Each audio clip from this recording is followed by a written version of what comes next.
প্রায় দেড় যুগেরও বেশি সময় পর এবছর ফিরছে স্বাধীনতা দিবসের কুচকাওয়াজ। এরই মধ্যে কয়েক দফা মহড়ার মাধ্যমে প্রস্তুতি ঝালাই করেছেন সেনা, নৌ, বিমান বাহিনী সহ বিভিন্ন বাহিনীর সদস্যরা। প্যারেডের সালাম গ্রহণ করবেন রাষ্ট্রপতি, যোগ দেবেন প্রধানমন্ত্রীও। স্থল ও আকাশে নানা কৌশলগত প্রদর্শনীতে ফুটে উঠবে দেশের প্রতিরক্ষা সক্ষমতা।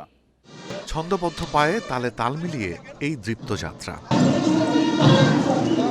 জাতীয় প্যারেড গ্রাউন্ডে দীর্ঘ দেড় যুগ পর স্বাধীনতা দিবসকে কেন্দ্র করে প্রত্যয়ী শপথে দেশের সার্বভৌমত্বের প্রহরীরা। প্যারেডে এবার কমান্ডার হিসেবে দায়িত্ব পালন করবেন নবম পদাতিক ডিভিশনের জিওসি মেজর জেনারেল আসাদুল হক।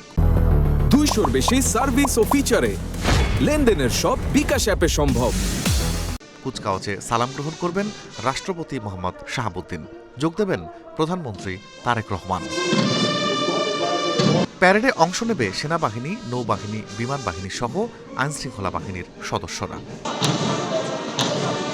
প্যারেড কমান্ডার ঘোড়ায় চড়ে প্যারেডে প্রবেশ করলে শুরু হয় কুচকাওয়াজের মূল পর্ব। মহড়ায় ডামি রাষ্ট্রপতি মঞ্চে অবস্থান নিলে একে একে সালাম প্রদর্শন করে বাহিনীগুলো।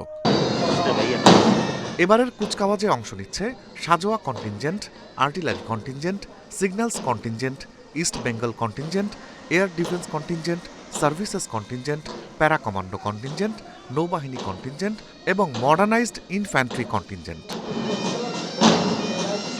আকাশ থেকে বাংলাদেশের পতাকা নিয়ে অবতরণ করবে প্যারা ট্রুপাররা। পাশাপাশি থাকবে বিমান বাহিনীর নানা প্রদর্শনী। স্থল ও আকাশ প্রতিরক্ষার নানা প্রদর্শনীর পর MiG-29 রাষ্ট্রপতিকে সালাম প্রদর্শন করবে। রিফাত শিশির, ইন্ডিপেন্ডেন্ট নিউজ, ঢাকা।